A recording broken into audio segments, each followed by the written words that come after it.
చెబుతున్నది. మరి చూద్దాం ఎవరి వైపు మొగ్గు చూపిస్తారో. క్లోజ్ కంటెస్ట్ అని చెప్తున్నారు. ఇక చోడవరం విషయానికి వస్తే కేఎస్ఎన్ఎస్ రాజు అలాగే కరణం ధర్మశ్రీ వీళ్ళిద్దరూ కూడా మాజీ ఎమ్మెల్యేలు, ప్రస్తుత ఎమ్మెల్యే కరణం ధర్మశ్రీ ఈ టీడీపీ ఎడ్జ్ ఉంది అని చెప్పి ఇక్కడ చెప్తున్నారు. ఇంకా మాడుగుల విషయానికి వస్తే Bandaru Satyanarayana senior politician, Telugu Desam party vice president, ఆయనకి లాస్ట్ మినిట్లో ఇక్కడ టికెట్ ఇవ్వడం జరిగింది.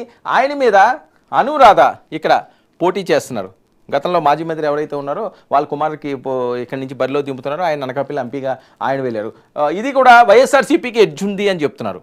ఇక్కడ మాడుగుల నియోజకవర్గం వైఎస్ఆర్సీపీ గతంలో జరిగిన చరిత్ర ఉంది కాబట్టి వాళ్ళకి ఎడ్జ్. ఇంకా అనకాపల్లి విషయానికి వస్తే కొనతాల రామకృష్ణ జనసేన అభ్యర్థి ఇక్కడ ఆయన బరిలో ఉన్నారు. సీనియర్ పొలిటీషియను, ఎంపీగా చేసిన అనుభవం ఉంది, మంత్రిగా చేసిన అనుభవం ఉంది, గతంలో ఎమ్మెల్యేలుగా చేసిన చరిత్ర ఉంది.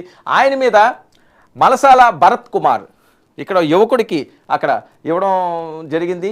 అయితే ఇక్కడ అనకాపల్లిలో ఇక్కడ మనం చూడవచ్చు బోని కొట్టింది జనసేన పార్టీ.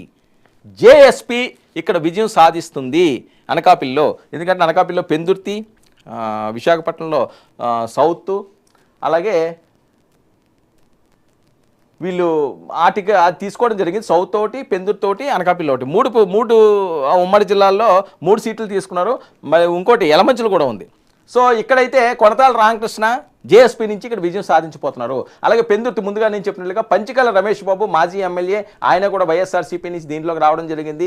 అన్నమరెడ్డి అదీప్ రాజు ఇప్పుడు ప్రజెంట్ ఎమ్మెల్యే ఎవరైతే ఉన్నారో ఆయన మీద ఈయన బరిలోకి దిగుతున్నారు. పీఆర్పీ నుంచి పెందుర్తి నుంచి పంచికల రమేష్ బాబు గతంలో జరిగిన చరిత్ర ఉంది. సామాజిక వర్గం పవన్ కళ్యాణ్ గారి సామాజిక వర్గం మెగా ఫ్యామిలీకి అత్యంత సన్నిహితుడు పంచికల రమేష్ బాబు మళ్ళీ అక్కడి నుంచి గెలుస్తాడు అని చెప్పి క్లియర్గా రిపోర్ట్ చెప్తున్నది.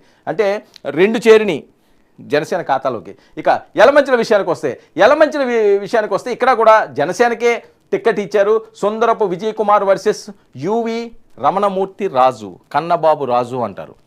సో ఆయన కూడా చాలా బలమైన వ్యక్తి, యలమంచిల్ని ఒక కంచుకోటగా ఏర్పరచుకున్న వ్యక్తి. సో ఆయనతోటి సుందరపు విజయ్ కుమార్ ఒక మంచి ఫైట్ ఉండిపోతుంది. క్లోజ్ కంటెస్ట్ ఉండే అవకాశం ఉంది. అది ఎవరికి కూడా రిజల్ట్ చెప్పట్లేదు. ఇక పాకిరాపేట ఎస్సీ నియోజకవర్గం వస్తే వంగలపూడి అనిత గారు, తెలుగు మహిళా అధ్యక్షురాలు అనిత మీద ఈసారి కంబాల జోగులు పోటీల్లో దిగబోతున్నారు. అయితే అనిత గతంలో 2014 ఇక్కడి నుంచి ఎమ్మెల్యే సాధించారు కాబట్టి అనిత వైపు సింపతి ఉంది, అనిత గెలిచే అవకాశం ఉందని చెప్పి రిపోర్ట్ చెప్తున్నది.